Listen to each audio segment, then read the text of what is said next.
Hola YouTube, this is Skin. Welcome back to my channel. So in today's video, we will be doing a review and first impression of the palette I received like 2 days ago. I actually purchased two palettes. It's from Beauty Glazed, and it's the Sunset Dusk, this one, and the other one was the Impress You palette. As mentioned in the unboxing video, gagawa ako ng separate review of the two palettes. So for today's video, gagawan ko ng review is this Sunset Dusk Beauty Glazed palette. This is said to be a dupe for Natasha Denona's palette. Let's check how it performs on our skin or on our eyelids. So first of all is let's talk about the packaging. So as you can see, it's really very beautiful. You will see the color of the sunset.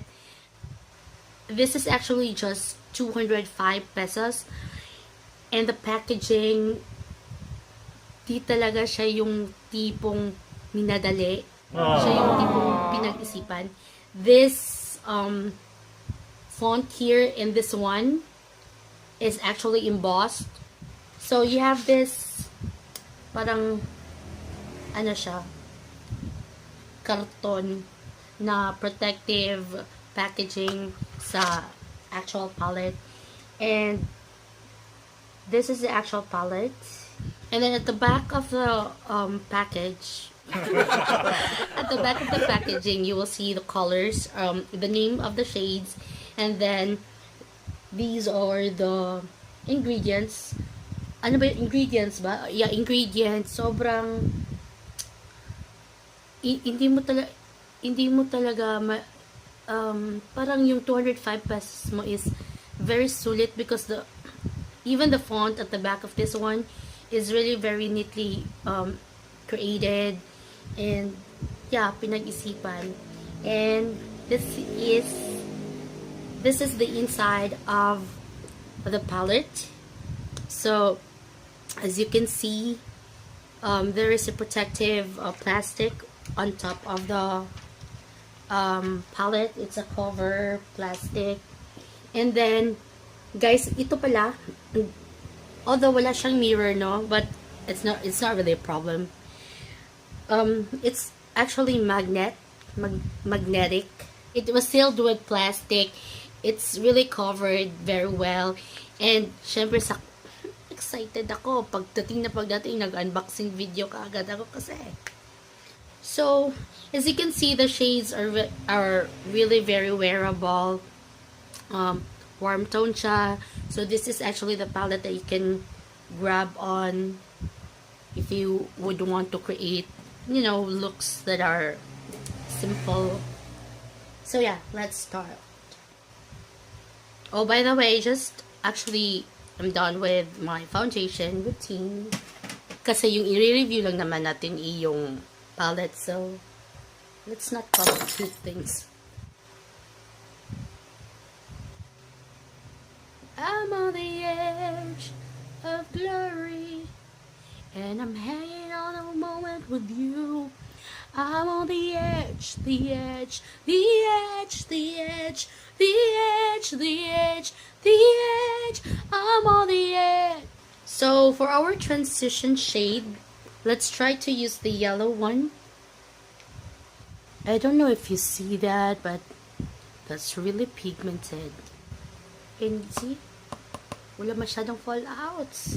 That's a good thing. There you go. Ayan, kita na siya. Alam nyo guys, natatakot talaga ako maglagay ng yellow sa mata ko. Hindi ko alam. Feeling ko kasi bagay sa mga masyushutem. But let's be brave. Girl, bayut, this is what you call pigmentation.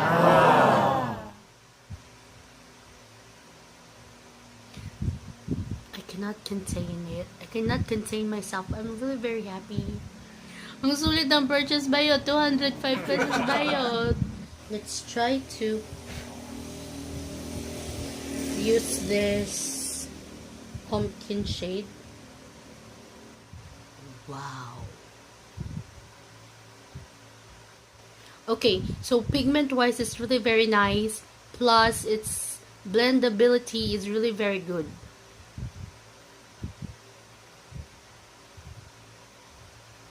Sobrang easy niyang i-blend. And wala akong naiisip na look ngayon. So, let's just go with the flow. So, syempre, sa look na to, gagawa tayo ng parang sunset.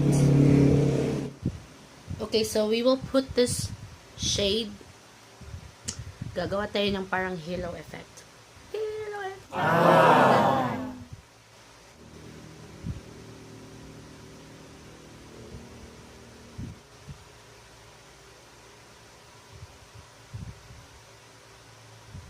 So let's try to put the shade, this copper shade,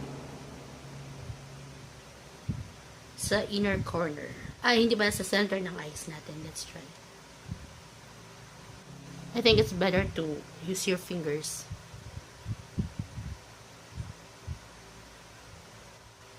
Yung mga matte colors pala guys, maganda siya. But the shimmery ones, I'm not really liking that much. Hindi siya masyadong kumakapit. Ayan o. I'm not sure if you're laki ng mukha, bes. Mayo ka, bes. In the crossroads once again.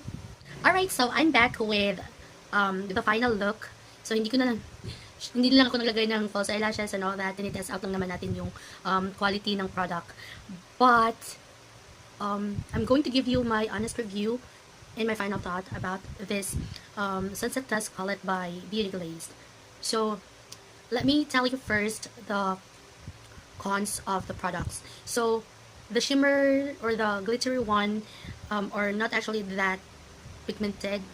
Well, it has pigments, but it's not really very outrageous. Yung parang, yeah, it's worth it. It's worth the price. But the matte colors that I've tested is actually very beautiful.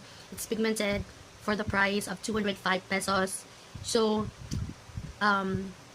yeah, I think I'm actually also speaking for the I'm actually speaking about the pros of the product. The packaging wise, it's really very nice. The pigmentation, the blendability is really very good.